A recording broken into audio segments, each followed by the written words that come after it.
2024 ஜெயிச்ச மாணிக்கம் தாக்கூர் தான் முதல்ல ரிசைன் பண்ணோம். 26 ஜெயிச்ச உதயநிதி அப்புறம் தான் பண்ணோம். முதல்ல 24 பாராளுமன்ற தேர்தலில் இவங்க 10 பேர் ஜெயிச்சாங்கல்ல, ராஜினாமா பண்ணிட்டு நீங்க பண்ணுங்கன்னு உதயநிதியை கேட்கலாம். அது தார்மீக ஒரு செயலா இருக்கும். தார்மீக உரிமை எப்படின்னா, நான் ராஜினாமா பண்ணிட்டேன் நீங்க பண்ணுங்க, முதல்ல அவர் பண்ணட்டோங்கிறதெல்லாம் காங்கிரஸோட வாய்ஸ் விடாது. அவங்க எப்பவுமே அப்படிதான் பேசுவாங்க. திரும்ப பேசிட்டு இருந்தாரு, ஆனா கூட்டணி வந்த பின்னாடி மறந்துட்டாரு. இப்ப அங்க போனோடனே திமுகவை திட்டிட்டு இருக்காரு.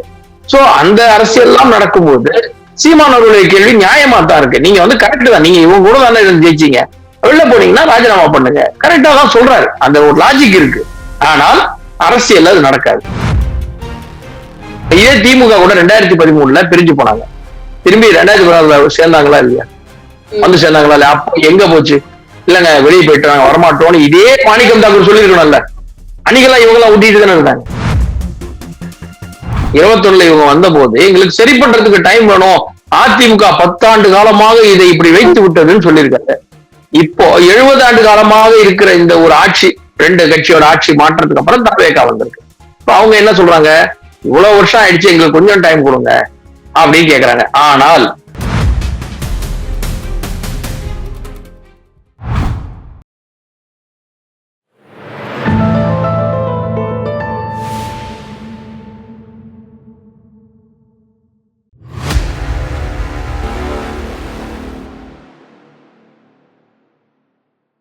தாமரை டிவி நேயர்களுக்கு அன்பான வணக்கம். இன்று நமது நேர்காணலில் சிறப்பு விருந்தினர் அரசியல் விமர்சகர் துக்ளக் வாசகர் கார்த்திகேயன் சுவாமி அவர்கள் இணைந்திருக்கிறார். சார் வணக்கம். சார் வணக்கம்.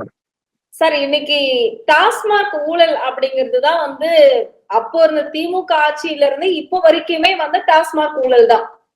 ஆனா அதுல இருக்கக்கூடிய, அதாவது அந்த பாக்கெட் கொண்டு வரக்கூடிய டப்பாக்கு பெட்டிக்கு 40 ரூபாயும், அந்த ஹாட் பியர் இல்ல ஹாட் ட்ரிங்க்ஸ்க்கு எல்லாமே 90 ரூபாயும் இன்னைக்கு தமிழக அரசு ஒரு விலை நிர்ணயம் பண்ணிருக்காங்க. ஏற்கனவே 10 ரூபாய் 15 ரூபாய் இருந்தது, இன்னைக்கு 40 90ன்னு மாத்திருக்காங்க.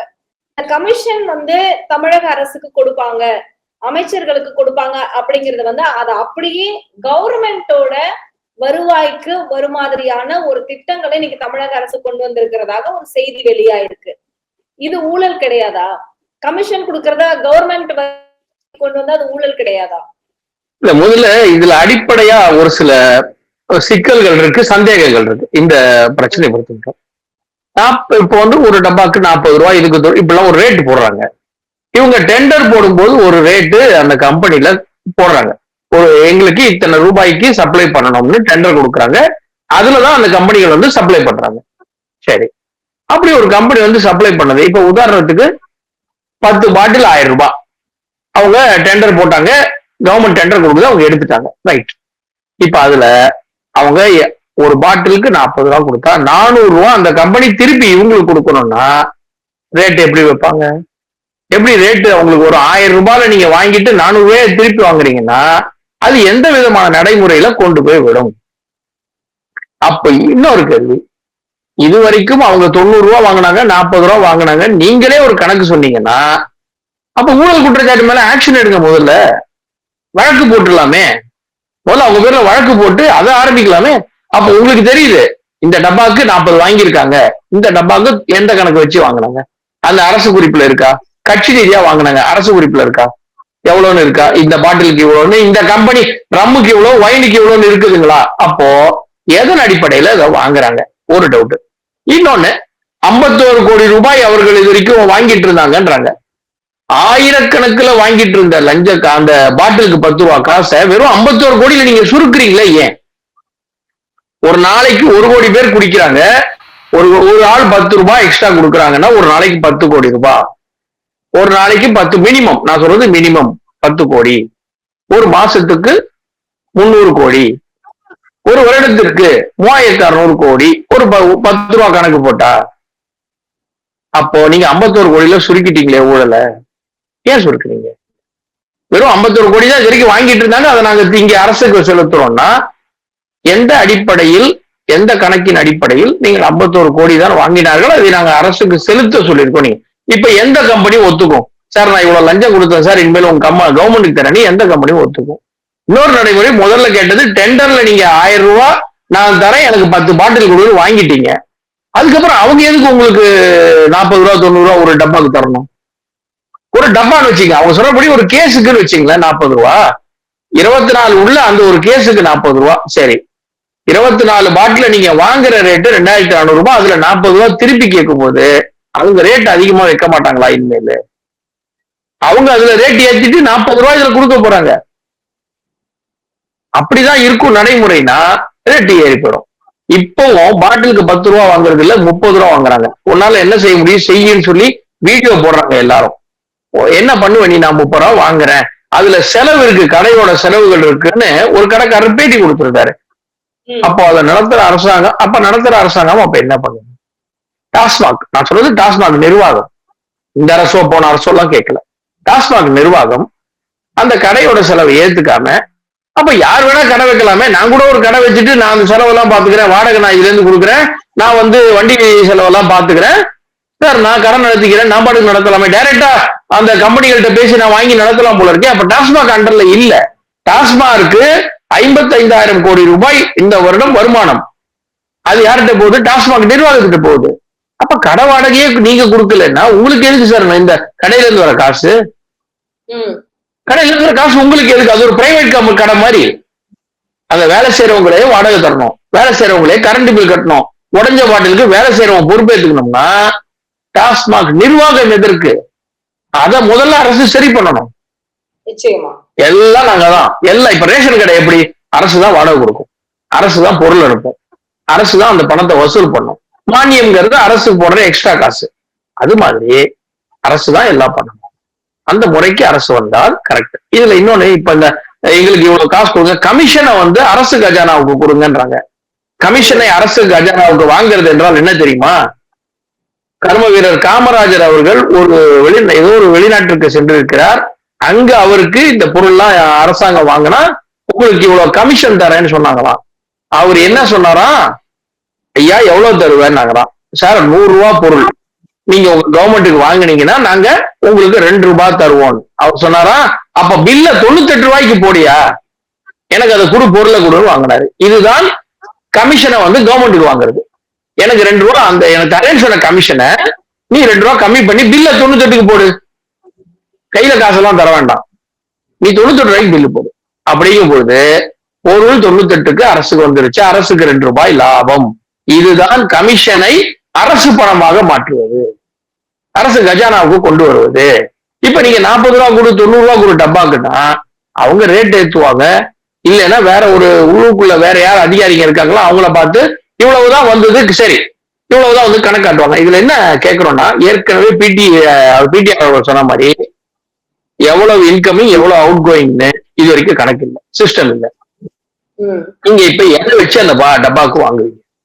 இது வரைக்கும் அந்த கம்பெனிகள்ல இருந்து டாஸ்மாக்கு நேர போகுது, இவ்வளவு வித்தோன்னு சரி அவங்க கொடுக்குற காசு தான் உங்களுக்கு. அப்போ நீங்க எந்த அடிப்படையில் எத்தனை டப்பாக்கு காசு வாங்குவீங்க? கடைக்கு போற டப்பா, கணக்காட்டுற டப்பாக்கு தான் நீங்க காசு வாங்குவீங்கன்னா எப்படி? கம்பெனில இருந்து வாங்குவீங்களா?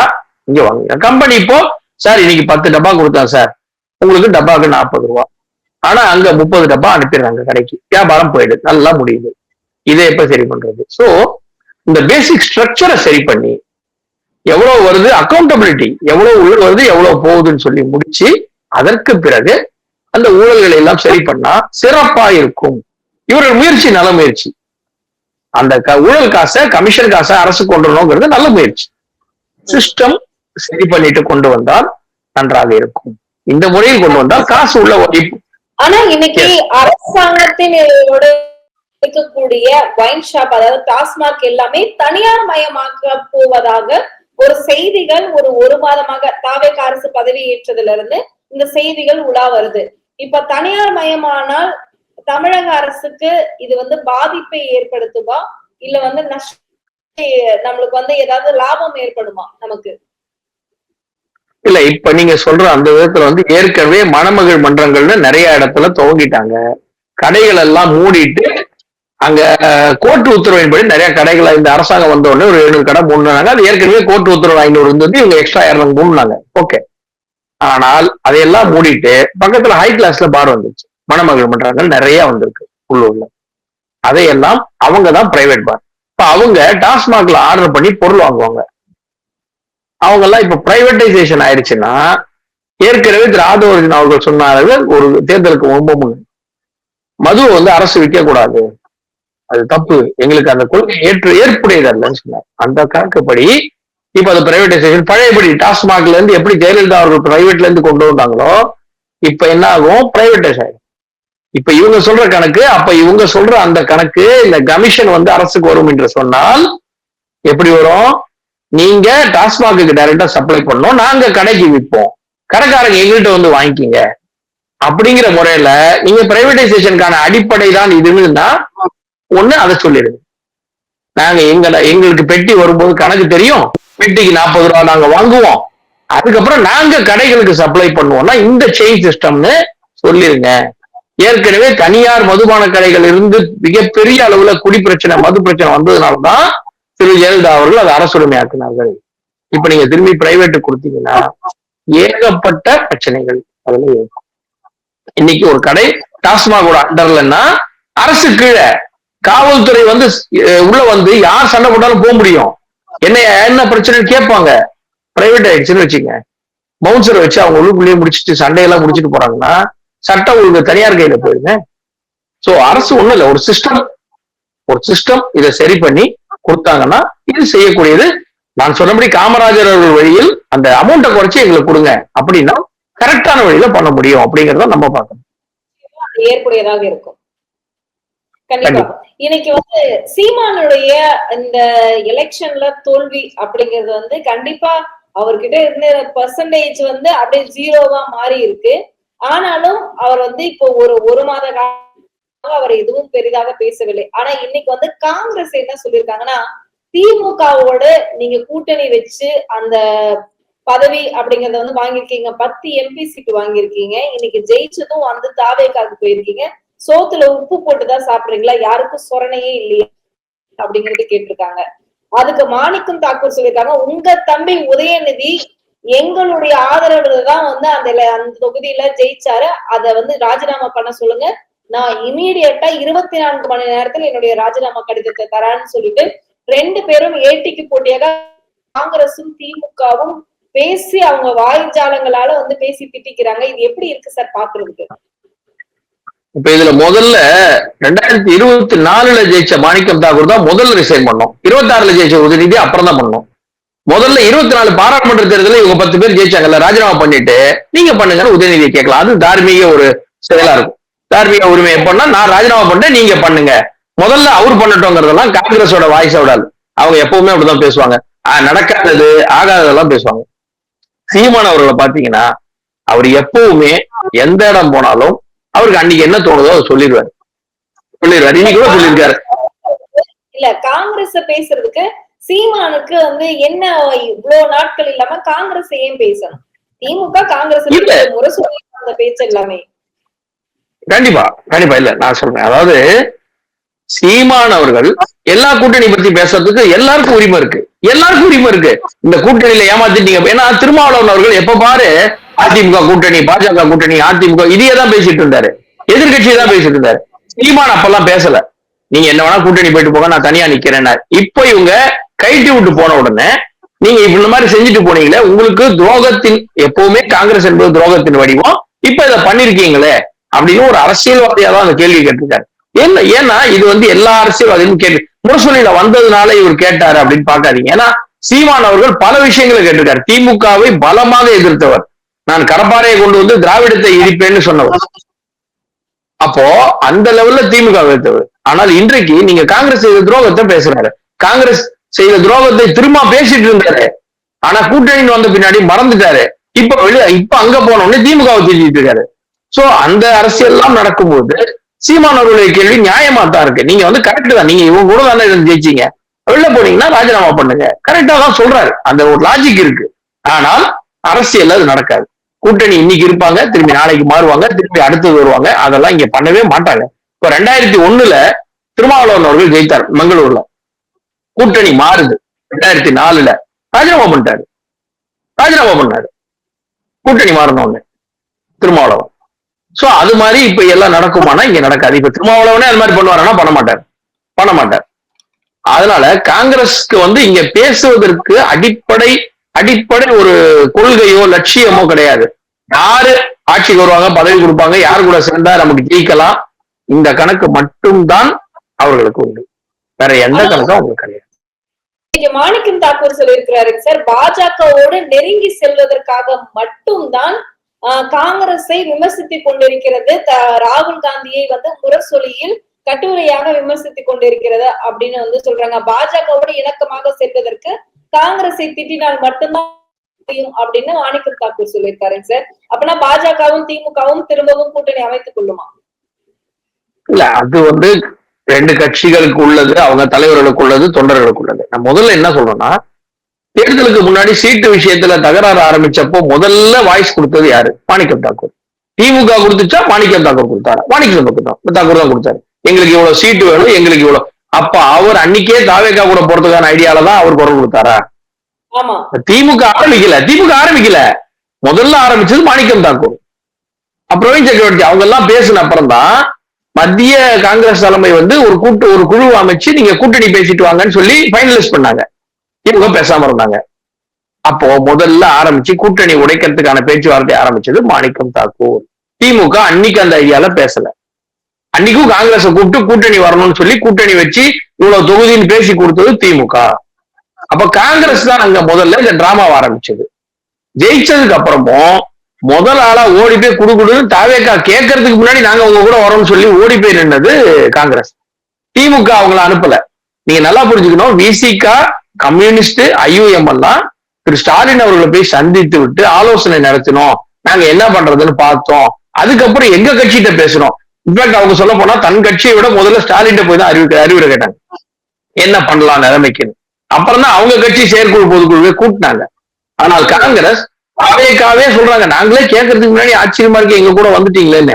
இதுக்கு முன்னாடி ஆதவர்ஜுனா ஒரு மேடையில பேசினாரு, காங்கிரஸ் கம்யூனிஸ்ட் எல்லாம் நம்மளை திட்டுவாங்க, ஆனா கண்டுக்காதீங்க, அவங்க எல்லாம் நம்ம கூட தான் எப்பவுமே இருப்பாங்க. அப்போ உள்குத்து அரசியல் பண்ணி இந்த ஜெயிச்ச 5 MLAவும் நீங்க தான் காங்கிரஸோட ஸ்டாலின் திமுக தயவுல நீங்க ஜெயிச்சிருக்கிறீங்க, நீங்க தான் ஜெயிச்சீங்க. அது ஜெயிக்கிற வரைக்கும் கூட இருந்துட்டு ஜெயிச்ச உடனே இவங்க பக்கம் வரணும்னு ஓடி வந்துட்டீங்க. சோ இதையெல்லாம் இந்த எல்லாம் சொல்றேன், கொள்கை இல்லை, கோட்பாடு இல்லை, இன்னைக்கு யார் கூப்பிட்டாலும் நான் வந்து சேர்ந்துருவேன் அப்படிங்கிற விதத்துல இதை செய்தது காங்கிரஸ். மாணிக்கம் தாக்கூர் தான் இதை முதல்ல பேசினார். இன்னைக்கு அவர் வந்து ஆச்சரியமா இருக்கு, அவரே உள்டா அடிச்சுட்டு திமுக வந்து பாஜக கூட போகுதுன்னு பேசினாரு. இப்ப காங்கிரஸ் தான் வந்து நீங்க எல்லா இடத்துலயும் பாக்கணும், காங்கிரஸ் வந்து பல இடங்கள்ல ஒரு கோட்பாடே இல்லாம பேசிட்டு இருக்கு. ராகுல் காந்தி தான் அவரை முதல்ல பிரதமர் வேட்பாளராக அறிவிப்பு செய்தவர் திரு ஸ்டாலின். ஃபர்ஸ்ட் நான் தான் என் சகோதரரை முன்மொழிகிறேன் சொன்னாரு. ஆனா காங்கிரஸ் வந்து பாத்தீங்கன்னா என்னைக்குமே எந்த கட்சிக்கும் நேர்மையோடு, நட்போடு, நியாயத்தோடு நடந்து கொண்டதில்லை. மம்தா நீங்க நல்லா பார்க்கணும், இன்னைக்கு தமிழ்நாட்டுல சொல்றாங்க கேரளால கம்யூனிஸ்ட பாஜகவோட பி டீம்னு சொல்லி காங்கிரஸ் பிரச்சாரம் பண்ணிச்சு. ராகுல் பேசினாரு. மம்தா பானர்ஜி அவங்க பிஜேபியோட பி டீம்னு சொல்லி பெங்கால்ல போய் பேசினாங்க. சோ காங்கிரஸுக்கு ஒரு கூட்டணி மாறணும் அப்படின்னா என்ன பேசணும்னு தெரியும், இங்க இருக்கணும் அப்படின்னா என்ன பேச முடியும். சுருக்கமா சொல்லணும்னா ராபிச்சக்காரனுக்கு எந்த வீட்டுக்கு போனா ராத்திரி சோறு கிடைக்கும், பகல்ல போனா எந்த வீட்டுல கிடைக்கும்ங்கிறது தெரியும். அந்த லெவல்ல தான் காங்கிரஸ் வேலை பண்ணாங்க. சோ அவங்களுக்கு அந்த தார்மீக உரிமை இல்லை, அவங்க பேசுறதுக்கே அவங்களுக்கு இது இல்லை. ஏன்னா சீமான் கேட்ட கேள்வி கரெக்ட், திமுகவோட ஸ்டாண்ட் கரெக்ட், நாங்க தாவேகாவோட வரல, ஆனா அதிமுகவோட பேச்சுவார்த்தை நடத்தினாங்க அப்படிங்கிறது இரு திராவிட கட்சிகளுக்கு இடையே உள்ள ஒரு கொள்கை. அதை விமர்சனம் பண்றது தனி, அந்த விமர்சனம் தனி. ஆனால் இவர்கள் போனது இந்த இவங்க தான் எங்களை அனுப்பிச்சிட்டாங்க, பாஜகவோட சேர்றாங்கன்னா முதல்ல உடைச்சிட்டு நீங்க வெளியே போயிட்டீங்க. போயிட்டு என்ன இவர் தான் நாளைக்கு, அதாவது எப்படி இருக்குன்னா, நான் சென்னையில இருக்கும் போது நடந்த சம்பவம், அது ஒரு உதாரணமா சொல்றேன். மேட்ச் பார்த்துட்டு இருந்தேன், அதுல ஒருத்தர் நிக்கிறாரு, அவுட் ஆயிட்டாரு, லாஸ்ட் விக்கெட் அவர் தான் அவுட் ஆயிட்டாரு. ஏன் நீ அவுட் ஆனுங்கிறதுக்கு, இல்ல எதிரில் இருக்கிறவன் அடுத்த ஓவர் அவுட் ஆயிடுவான்னு நினைச்சு நான் இப்பவே அவுட் ஆயிட்டேன் அப்படின்னாரு. அந்த மாதிரி நீங்க முதல்ல போயிட்டு இவர் தான் எங்களை தள்ளி விட்டாரு, பாஜக கூட கூட்டணி போனாரு, அதனால எங்களை தள்ளி விட்டாருன்னா சண்டை போட்டு போனது நீங்க அவங்க போயிருவாங்கன்னு சொல்லி நாங்க போனோம்லாம் போய் சொல்லக்கூடாதீங்க, சரிங்களா? இது காங்கிரஸ் உடைய இன்றைக்குமே இருக்கிற அடிப்படை குணம். அது நேரு அவர்கள் தலைமையிலும், இந்திரா காந்தி அவர்கள் தலைமையிலும், ராஜீவ் காந்தி அவர்கள் தலைமையிலும் நம்ம பார்த்திருக்கிறோம் எத்தனை பேரை பழிவாங்க இருக்காங்கன்னு. பிபிசிங்க இருந்து துரோகம் பண்ணதா இருக்கட்டும், காமராஜரை எழுத்து உடைச்சி தனியா போன இந்திரா காந்தியா இருக்கட்டும், எல்லாருமே நேதாஜியை உடைத்து வெளியே அனுப்பிய அந்த காங்கிரஸ்ல பிரிவினை வந்த நேரு அவர்களா இருக்கும், எல்லாரும் காலத்திலையும் காங்கிரஸ்க்கு தான் வேலை. இப்போ அதை திரும்பி அதை செய்யறாங்க. இந்த ஆட்சி வந்தோடனே கூட போய் ஒட்டிக்கிட்டாங்க. நாளைக்கே திருப்பி வந்தோடனே வருவாங்க. இதே திமுக கூட 2013 பிரிஞ்சு போனாங்க. திரும்பி 2016 சேர்ந்தாங்களா இல்லையா? வந்து சேர்ந்தாங்களா இல்லையா? அப்போ எங்க போச்சு? இல்லங்க வெளியே போயிட்டாங்க, வரமாட்டோம்னு இதே மாணிக்கம் தாக்கூர் சொல்லியிருக்கணும்ல. அன்னைக்கெல்லாம் இவங்கெல்லாம் ஒட்டிட்டு தானே இருந்தாங்க. சோ இவர்கள் எல்லாம் நேரத்துக்கு ஒரு பேச்சு, பதவி என்றால் ஒன்று, பதவி இல்லை என்றால் ஒன்று அப்படிங்கறதா இவங்களுடைய கொள்கை. கண்டிப்பா சார். இன்னைக்கு வந்து நம்ம திமுக ஆட்சி அமைக்கிறதுக்கு முன்னாடி, அதாவது எலெக்ஷனுக்கு முன்னாடி அவசர அவசரமாக இந்த டெண்டர் அப்படிங்கிற ஒரு விஷயம் வந்து போட்டிருந்தாங்க. அவசர அவசரமாக 24 மணி நேரத்தில் 1000 டெண்டர் போட்டிருந்தாங்க. அப்புறம் 2000 கோடிக்கு போட்டிருந்ததாக வந்து நிறைய தகவல்கள் வெளியாயிருந்தது. தாவேக அரசு ஆட்சி அமைத்ததும் வந்து இதெல்லாம் கேன்சல் பண்ணுங்க அப்படின்னு சொல்லியிருந்தாங்க. ஆனா இன்னைக்கு அந்த மதுரவாயில 6 வழி பாதை அப்படின்னு அதை பொழுதே 147 கோடி தான் வந்து போடப்பட்டது. ஆனா இன்னைக்கு ஈசிஆர்ல தரைவழி பாதை போடுவதற்கு 158 கோடி ரூபாய் வந்து இன்னைக்கு வந்து டெண்டர்ல வந்து திமுக அரசு போட்டிருக்காங்க. இத வந்து தாவேக அரசு நாங்க அதை வந்து கேன்சல் பண்ணிட்டு புதிதாக நாங்க வந்து டெண்டர் போட போறதாக இவங்க சொல்லியிருக்காங்க. ஆனா இந்த நெடுஞ்சாலைத்துறை அனைத்துமே ஆதவர்ஜுனா கையில் மட்டும்தான் இருக்கிறது. அப்படிங்கும் பொழுது, ஏன்னா அவர் விளையாட்டுத்துறை அமைச்சர் மட்டும் கிடையாது, இந்த டெண்டர் நெடுஞ்சாலை துறையில இருந்து சாலை போக்குவரத்துல இருந்து எல்லா டெண்டர்களையுமே இவர் ஒருத்தர் மட்டும் தான் பாக்குறாரு. அப்படிங்கும் பொழுது எல்லாருக்குமே ஒரு சின்ன சந்தேகம் அப்படின்னு அரசியல் விமர்சகர்கள் சொல்றதை கேள்விப்பட்டிருப்பீங்க இல்லையா? இது அவர்கள் அடுத்தடுத்து குற்றச்சாட்டுகள், இந்த டெண்டர் விஷயமா ஆதவர்ஜுனா மேல ஒரு குற்றச்சாட்டுகள் வந்துகிட்டே இருக்கு. இதை எப்படி பாக்குறீங்க? திமுக அடுத்தது இவர் மேல இருக்கு. இல்ல, இப்போ புது டெண்டர் விடுறதா சொல்லியிருக்காரு. அதுல பிரச்சனை வந்தா நம்ம ஆதவர்ஜுனாவை கேள்வி கேட்கலாம். புது டெண்டர் விட்டு அதுல, ஏன்னா முதல் நாளே புஷி ஆனந்த் அவர்கள் பதவியேற்ற அடுத்த நாளே ஒரு டெண்டர் வந்தது. அதுல குற்றச்சாட்டு வந்த உடனே அதை உடனே ரத்து பண்ணிட்டாங்க அரசு. அதுல வந்து உடனே செஞ்சாங்க. இப்போ இது ஏற்கனவே போடப்பட்ட ஒரு கொடுக்கப்பட்ட டெண்டர், அதை வந்து இவங்க ரத்து பண்றாங்க. இதுல ஆதவர்ஜுனா அந்த டெண்டரை ரத்து பண்ணிட்டு தன்னுடைய அடுத்த ஒரு கம்பெனிக்கு கொடுத்திருந்தாருன்னா இந்த நேரத்துக்கு அவர் மேல நம்ம விமர்சனம் வைக்கலாம். ஆனால் இப்ப அவர் என்ன பண்ணிருக்காங்க, இந்த டெண்டர் ரத்து. என்ன விஷயம்? 147 157 கோடி 6 லேன் உள்ளதுக்கே, 6 லேன் உள்ள ஒரு சாலைக்கே 147 தான். நீங்க வெறும் தரை வழிக்கு அவ்வளவு வசதிகளோட இருக்கக்கூடிய அதுக்கே அவ்வளவுதான். நீங்க வந்து இதுக்கு இவ்வளவு போட்டிருக்கீங்க அப்படின்னு சொல்லியிருக்காரு. ஆனால் இதே ஆட்கள் தான் பிரதமர் அவர் போட்ட அந்த சாலைகள் திட்டத்துக்கெல்லாம், டெல்லி யூபில எல்லாம் போட்ட திட்டத்துக்கெல்லாம் எவ்வளவு பேசுறாங்கன்னு நமக்கு தெரியும். இந்த சாலைக்கு இவ்வளவா, அது பசுமை வழி சாலை, அது இதே மாதிரி வந்து உயர்மட்ட சாலை, 2 பக்கம் பசுமை வழி எல்லாமே இருந்தது. அதுக்கெல்லாம் எவ்வளவு பேசுறாங்கன்னு நமக்கு தெரியும். ஆனா இவங்க போடும்போது இந்த ரேட்டு போட்டிருக்கிறாங்க. இது ஒரு நல்ல அறிகுறி தான். ஏன்னா நீங்க டெண்டர் ரத்து பண்ணிட்டோம், அடுத்து எப்படி போட போறீங்க? ஓப்பனா எல்லாருக்கும் தெரியுற மாதிரி டிரான்ஸ்பரண்டா, இந்த அரசாங்கம் வந்து டிரான்ஸ்பரன்சி எப்போ விரும்புது அப்படின்னு நீ சொன்னீங்கன்னா இது கண்டிப்பாக வரவேற்கக்கூடியது. ஆனால் இந்த அரசாங்கம் 3 மாதம் கூட தாக்கு பிடிக்காதுன்னு ஸ்டாலின் சொல்றாரு சார். அவர் சொல்லட்டும், அவர் நிறைய சொல்லுவாரு. நான் வந்து முத்துவேல் கருணாநிதி ஸ்டாலின் மகன், நான் பொய் சொல்ல மாட்டேன் பாரு, அவர் நிறைய சொல்லுவாரு. நம்ம அதுல எல்லாம் அவரை வந்து கேட்கவே வேண்டாம். ஆனா இதுல என்ன பிரச்சனைனா, ஒரு அரசாங்கம் வந்திருக்கு, 6 மாசம் டைம் கொடுங்க எல்லாம் சொல்லிட்டு இவங்க வந்த போது 21 இவங்க வந்த போது எங்களுக்கு சரி பண்றதுக்கு டைம் வேணும், அதிமுக 10 ஆண்டு காலமாக இதை இப்படி வைத்து விட்டதுன்னு சொல்லியிருக்காரு. இப்போ 70 ஆண்டு காலமாக இருக்கிற இந்த ஒரு ஆட்சி, 2 கட்சியோட ஆட்சி மாற்றத்துக்கு அப்புறம் தாவேகா வந்திருக்கு. இப்ப அவங்க என்ன சொல்றாங்க, இவ்வளவு வருஷம் ஆயிடுச்சு, எங்களுக்கு கொஞ்சம் டைம் கொடுங்க அப்படின்னு கேக்குறாங்க. ஆனால் 3 மாசமா 6 மாசமா டைம் கொடுக்க ரெடி. எப்ப தெரியுமா? தாவேகாவினர் மற்ற கட்சிகளை விமர்சனம் பண்ணாமல், சுயதம்பட்டம் அடிக்காமல் இருந்தால் மற்றவர்களும் தயார். ஒரு விஷயம் சொல்றேன், இப்போ இந்த ஆட்சி வந்த உடனே ஒரு ஸ்கூல் பேக் வந்து முதல் ஒரு போட்டோ இல்லாம வந்திருக்கு. இது இந்த ஆட்சியின் சாதனை பார்த்தீங்களா, மாபெரும் சாதனை, இது மாதிரி ஒண்ணு நடக்காது, இந்த தம்பட்டம் வேண்டாம். ஏன்னா 2025 திரு ஸ்டாலின் கொடுத்த ஸ்கூல் பேக்கோட போட்டோ நான் தரேன், அதுல முதல்வர் போட்டோவே கிடையாது. இன்னொரு விஷயம், இப்ப ஜூன் மாசம் கொடுக்குற பேக மே மாசம் கடைசியில டெண்டர் போட்டு ஆர்டர் போட்டெல்லாம் எடுக்க மாட்டாங்க. இந்த டெண்டர் போடப்பட்டது 2025 ஆகஸ்ட்ல. 2025 ஆகஸ்ட்ல டெண்டர் போட்டு பேக் எல்லாம் வந்தாச்சு. மே 10 கல்வித்துறை அமைச்சராக ராஜ்மோகன் பதவி இருக்கிறார். இப்ப ஜூன் மாசம் இந்த 25 நாளைக்குள்ள 10 லட்சம் இந்த ஒரு இத்தனை லட்சம் பேக் வந்துருச்சா? இவங்க டிசைன் பண்ணி பார்த்து டெண்டர் எப்போ ஓகே பண்ணி வந்துருச்சா? இது சென்ற ஆட்சியோடது. நீங்க ஸ்டிக்கர் ஒட்டாதீங்க, அவங்கள ஸ்டிக்கர் சொல்லிட்டு நீங்க ஸ்டிக்கர் ஒட்டாதீங்க. நீங்க ஸ்டிக்கர் இதெல்லாம் நீங்க செஞ்சீங்கன்னா விமர்சனம் கண்டிப்பா வரும். நீங்க என்ன சொல்றீங்க? எங்களுக்கு டைம் கொடுங்க, டைம் கொடுங்க. நான் டைம் எப்போ கொடுக்குறோம்? நீங்க பேசாம இருந்தீங்கன்னா முதல்வர் வீட்டுக்கு போறது இல்ல, ஆபீஸ்க்கு வராரு. ஒரு ஆபீஸ் மாதிரி அவர் ஃபீல் பண்றாரு வச்சுக்கோங்க. ஷூட்டிங் மாதிரி, ஷூட்டிங் போனா அவர் வீட்டுக்கு வர மாட்டாரு. ஒரு ஷூட்டிங் போயிட்டாங்கன்னா அதை முடிச்சுதான் வீட்டுக்கு வருவாங்க எல்லாருமே. அவரு ஒரு ஆபீஸ் மாதிரி காலையில 10 மணிக்கு வரேன், 5 மணிக்கு நான் போறேன் அப்படிங்கிற சாப்பாடையும் கொண்டு வந்துடுறாங்க, கொடுக்குறாங்க. அவர் எடுத்துட்டு வர்றாரு. என்ன வேணா இருக்கட்டும், வாட் எவர் இட் மேபி. அதை ஏன் நீங்க ஏஐல கிரியேட் பண்ணி சாப்பிட போட்டோ பண்ணுவீங்க? அதுதான் உங்க மேல விமர்சனம். 3 மாசம் தாங்காதுன்னு ஏன் சொல்றாங்க? அந்த விமர்சனங்கள் ஓவரா போகும்போது இந்த கூட்டணி கட்சிகளை உடைச்சிடலாம்னு திமுக ஒரு நம்பிக்கை இருக்கு. அந்த நம்பிக்கையில அவங்க பேசுறாங்க. ஆனா நம்ம கேட்கறது என்ன? நீங்க 3 மாசம் டைம் கேட்டா, 6 மாசம் டைம் கேட்டா, அது வரைக்கும் நீங்க பேசாம இருங்க. கல்வித்துறை அமைச்சரே, நீங்கள் ஒரு குழந்தையை வைத்துக் கொண்டு ரீல்ஸ் போடாதீர்கள். நீங்க செயல்ல காட்டுங்க. உங்க செயல் நிறைய இருக்கு, செயல் திட்டங்கள் நிறைய இருக்கு, செய்யுங்க. மக்கள்கிட்ட போய் ரீச் ஆயிடுவீங்க.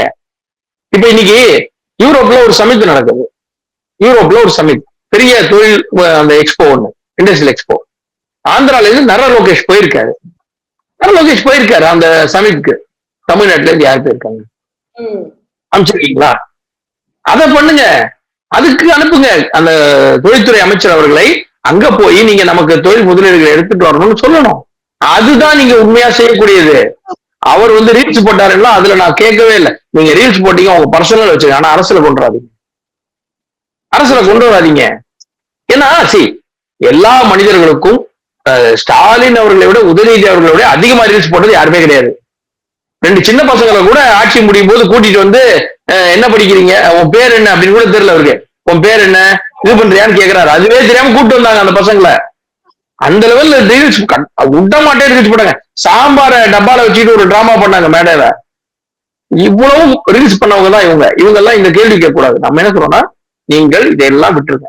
நீங்க இது வரைக்கும் ரீல்ஸ் போட்டீங்க, இது வரைக்கும் பேசுனீங்க, அதெல்லாம் வேண்டாம். இனி மக்களுக்கு நல்லது செய்ய வாங்க.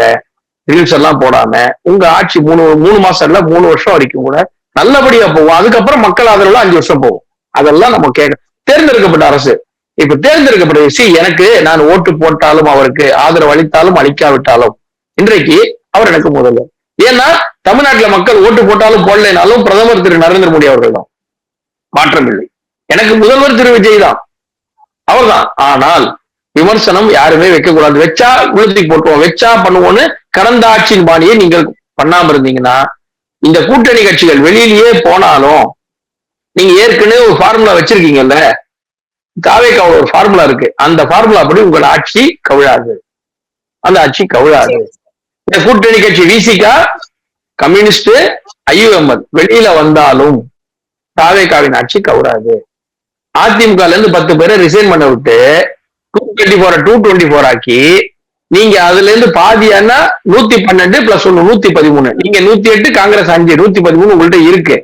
இந்த ஒரு மைண்ட் செட்ல நீங்க செய்றீங்க இல்லையா? அதனால உங்க ஆட்சி கவராது.